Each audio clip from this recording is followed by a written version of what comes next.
Welcome back to Streets of Rage 2, folks, and now we're going through on a big old cargo ship, getting closer and closer to Mr. X. This is a callback to the first Streets of Rage, where the 5th level of that game was also on a ship. Oh, interesting. But was it a cargo ship, or was it something else? It was more of a passenger ship. Or, you know, it was in the middle of a city, so... Okay, yeah, that would make sense. And you weren't really in the bottom hold part, you were more in the top part where there's wood and stuff. Okay. Yeah, so there was like big old pools and like people eating lobster and stuff like that? No. Oh. That would sound more exciting. But anyway, yeah, that I forgot to mention that guy. I don't think I show it throughout, but he's a big fat guy who breathes fire, and that's literally the coolest thing I've ever seen and heard. There's a fat guy in the first game who breathes fire as well, I think. Oh, okay, so... But not as an enemy, but just as a boss. Oh, okay, well, I mean, they can't be related in any way. I don't know what you're talking about. This guy here is kind of more like your... I guess like jujitsu or some weird Asian fighting style person. You start getting more professional fighters. Oh yeah, especially this guy right here. He goes by the name of Raven. Although, again, like I don't think we mentioned like enemy names up to this point either. They have a lot of really weird names, and it's funny. Donovan, Galcia. Yeah, sometimes they kind of overlap as well. Like, the guy holding the knife is, the first time you face him, his name is Jack. And then the next time you face him, I believe his name is Beanos. So, like, Jack and Bean, Jack and the Beanstalk. Yeah, I get it. Although, like, apparently it's, like, some sort of reference to, like a children's food or something. So, I thought that was kind of interesting. Yeah, and we get to see good old Mr. Barbin from the first level as well, back in just regular enemy form. Yeah, this game does that quite a bit.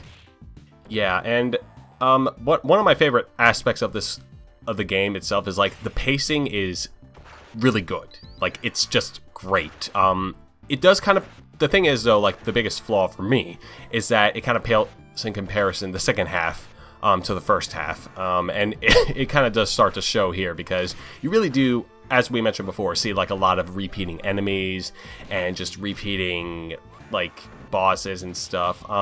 Like, it's not as apparent now because we'll be seeing a new boss during this level, but in the next level, it's just pretty much repeat central. So, But with the amount of moves that you can do in this game and just how deep the combat is. Which, again, I was still, like, amazed at just how really fun and, like, deep this combat was. It's not really that big of an issue, even though, again, like, beat-em-ups are kind of repetitive by nature. So there is, like, that kind of aspect still present, but, again, Streets of Rage 2 certainly, like, makes a case for, like, a good pacing for beat-em-ups, this kind of, like, genre. And, I'm not entirely sure, like... if there are, like, what games, like, if any, took inspiration from just kind of like this game's example of such pacing. But, speaking of sequels, well, not really speaking of sequels, I'm just going to make an awkward transition. What was Streets of Rage 3 like? Because I've heard a lot of interesting things about it. I have never played it. Oh, you haven't? Yeah, I hear different things about it. Some people say it's not as good as 2, some people say it's better than 2, I don't know. Well, with a mixed opinion like that, it's probably not quite as good as 2. Yeah. But who knows? Maybe I'll play it one day, maybe I won't. We'll see, I guess. Yeah, for this part, you'll definitely want to take this guy out before you beat the boss, because this boss is one of the more difficult parts of the entire game. He goes by the name of R-Bear. No idea what the R stands for, do you? No, he reminds me of Vodka Junkinski from Punch-Out! Or Soda Popinski for the American folks. Yeah, I definitely got that vibe as well. Although, I also think he looks kind of like that Karnov person who was... he was kind of popular in the 80s. He was kind of like a sort of a mascot for some company. I can't remember the name, but yeah, right here. Oh dear, like there's like 50% chance that he will just fucking pound you and take half of your health out. If you let him. Oh, and yeah, it's pretty late in the playthrough, but I should also note that this isn't a no-hit run. Because, I mean, well, it's a freaking beat 'em up, so of course you're probably going to get hit at one point. I mean, kudos to you if you don't. Like, that's impressive. But, like, I at least don't die throughout any of the playthroughs. Yeah, and even then, like, if you do die, you'll, like, get a... The game gives you 3 continues, and look at Even's lives here. He has 9 lives, so if you lose 9 lives, and all 3 of your continues...